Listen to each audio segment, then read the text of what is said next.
Friday the 22nd. Just after feeding these cattle here, I didn't record anything yesterday, but I left them into the lower side there yesterday and I didn't give them any silage, and I was kind of half sorry I didn't last night, thinking about it. But now that I've come in this morning, there's lots of picking left on that lower side, so I'm after giving them 2 trailer loads, an extra bit today, to keep them well topped up. And a funny little thing is, you can see that we're in the sunshine there, but then we're overshadowed by trees on this side, and I have lots of silage left down along there and they haven't come near it yet, so they like that little bit of sunshine on their backs on this cold morning. So we had a little skite of snow last night again, nothing major. I believe there's more of it down the south, on the west coast as well, which is unusual. So we only got about another half an inch here last night, so it's super cold. Water is frozen up, but there's, lucky enough, a running bit of there's a ditch there that has running water. There's a kind of a spring up here that trickles away, so there's plenty of fresh water in there to drink. That's still in the move. It dries up during the summer, but it starts to come on again in the winter time.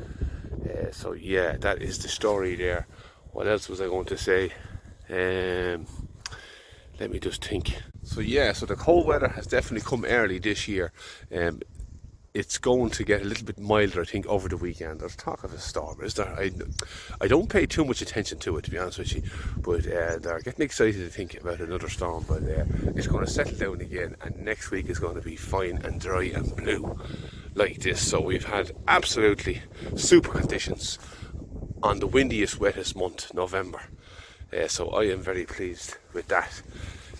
I don't have much more news than this, so I'm going to close down here and I'll add another little bit to it tomorrow, and we'll keep you updated on how we're getting on out wintering cattle in Ireland.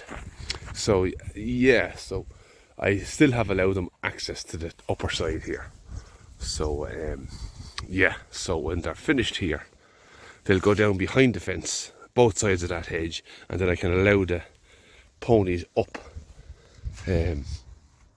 to clean up after the cattle. And sure, we'll see if it's well ate and there's not much around.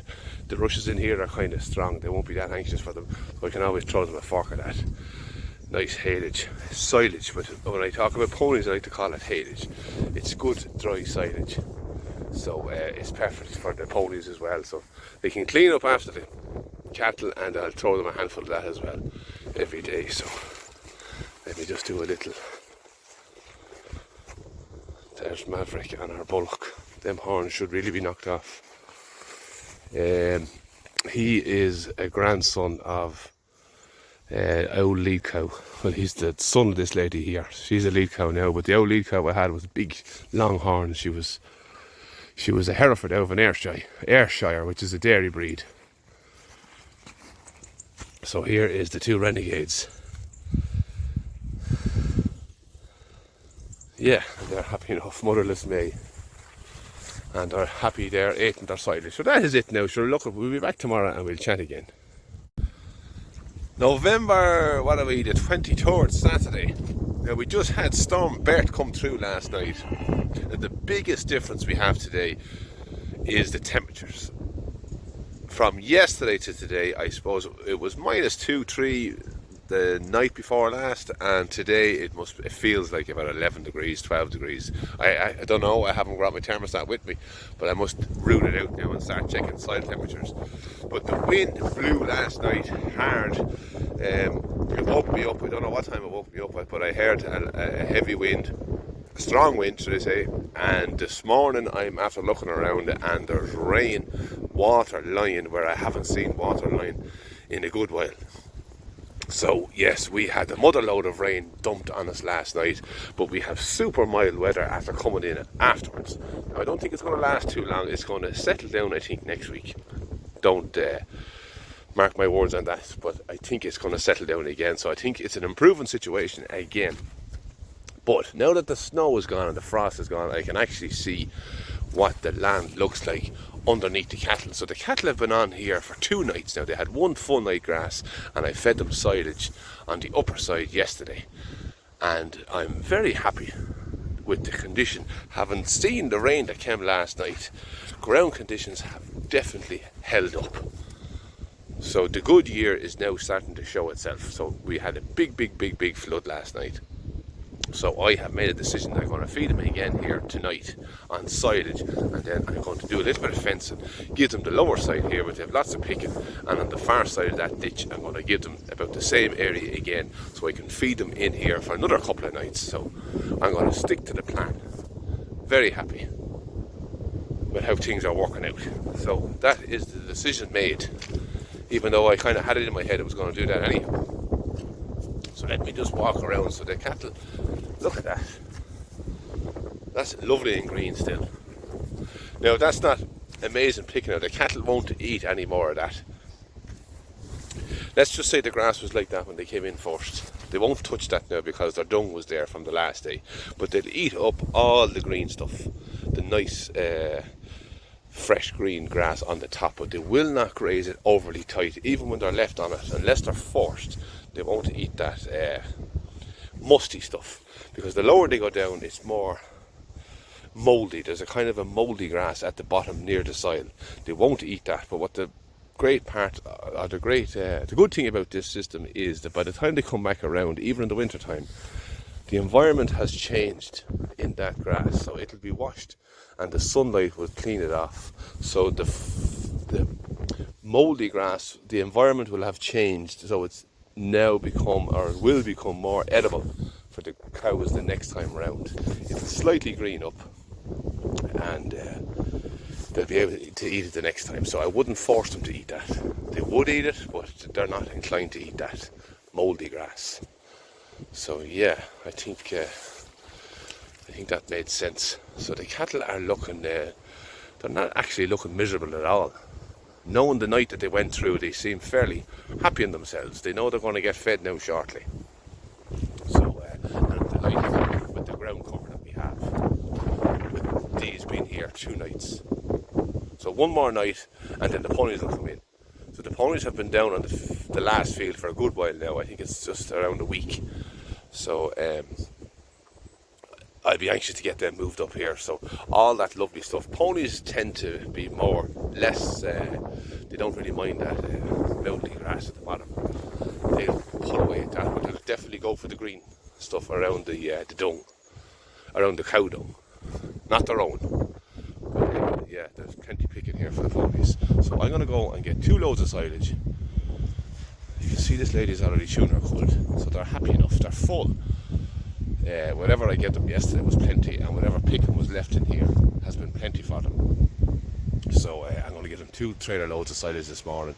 That'll do them till tomorrow morning, Sunday, and I'll move them on down the way and get the ponies up. So tomorrow is a grass day, so today is the last day of silage in this little cell. So I'll be back down in a sec. I'm just heading down to look at these ponies here now, but there's a great little example of a place that was absolutely, well not absolutely, but tramped by cattle and ponies in the last rotation about 10 days ago. But you can see the heavy rain that came last night, that it has nearly leveled it all out again. So the rain will damage your ground, well the rain will wet your ground, the cattle will damage the ground, but when they're gone off it and it's allowed to rest, it all kind of falls back into place again. So what rain will destroy, rain will mend. So I'm happy enough with that now. No bother. All level out again. We had some flood last night. Oh, lime. The rain literally only just stopped now. We have blue sky. Well, I won't say blue skies, but broken cloud coming. Right, my ponies are down here. I'm going to walk down. I'm going to hang up this phone now because I'll slip and fall very easily. Well, do you know what? I won't. I chance. I've new wellies on. The last wellies has hold of them, so I was changing my socks several times a day. Oh, Lord God. There's that little green spot there as well. I've mentioned this in a few videos where I left a bale rolled from the top of the hill all the way down here, and it finished off here, and the cattle ate away at it for a couple of days, but they left lots behind it trampled an awful lot of it in, but you can see the big green area that has created. Now they grazed that off. It has had the same rest as the bit here beside it, but the difference, that's lush, super lush. So there's no loss in leaving silage or hay on the ground and having it trampled in by the cattle. There's no waste at all. It's basically kind of a reincarnation. It lies down, it feeds the grass coming for the next year, and you get more. You get double the grass back the next year. By the looks of it. Look at this now. This place was all trampled as well, and it's all leveled out. This is a real bad wet place here. God almighty, we had some flood last night. So here's our ponies.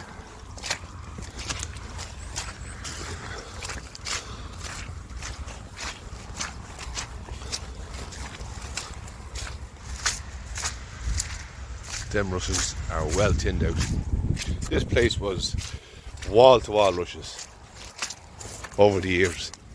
I definitely think it's improving, and it's only going to get better now with these ponies. Not right, Luna?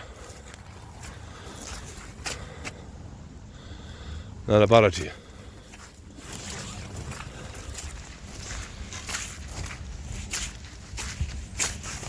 Watch in, how are things? Had you a good night? You did. Pedro, you have your head down.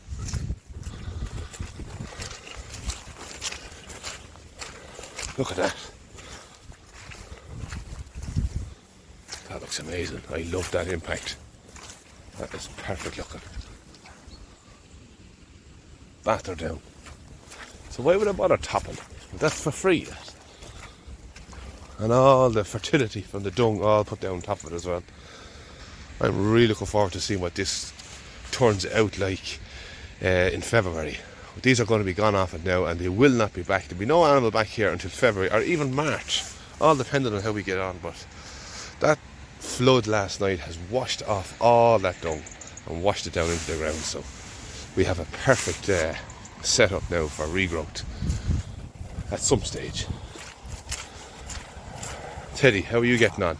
This boy tends to get laminitis, or he had a bad case of it before I got him. So he blows out fat in the summertime. He tends to lose a bit of weight in the wintertime, but he's holding up well. They look their worst now at the minute after being drowned. The nice fluffy hair coats are gone. Well, Moonshine, how are you getting on? She's a big strong mare for a Connemara. She's coming 3. She's full height already. And there's Donkey. You were very happy in yourself, hadn't you, Donkey? Right, so look at the floods that are down here. Now there's water lying. And them rushes are well tinned out. Right, I better feed these cattle.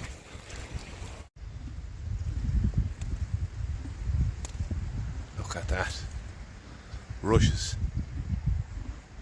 And a little bit of grass. There's always a few blades of grass stuck in the middle of strong rushes. And there's a mare that's loving them. It's an amazing thing. I definitely find that at this time of the year, I don't know, is it their palate that changes? But they're definitely on for cleaning out fields far better. And they eat them rushes. There could be something more available in rushes this time of the year than there is during the year. But there she is now, actively seeking out rushes to eat. But there's lots of grass picking still in here, but she's going for the rush.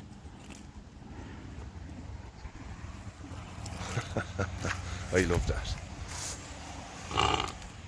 Good man yourself. Now, job done. That's the cattle starter for the next 24 hours.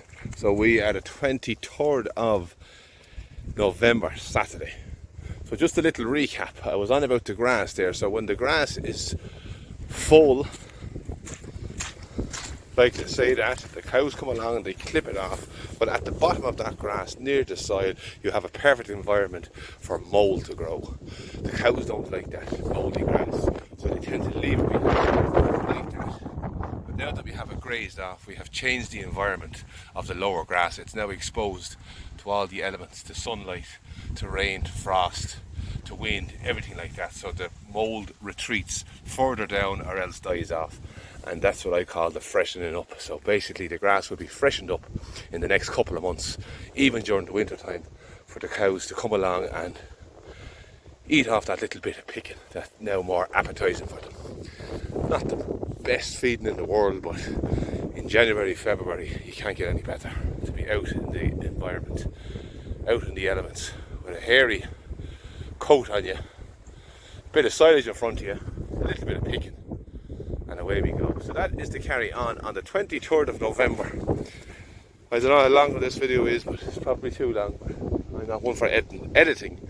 If I make mistakes, you'll hear them. And what about it? We can correct them again. So that is the story. So I will probably say right now, good luck and goodbye.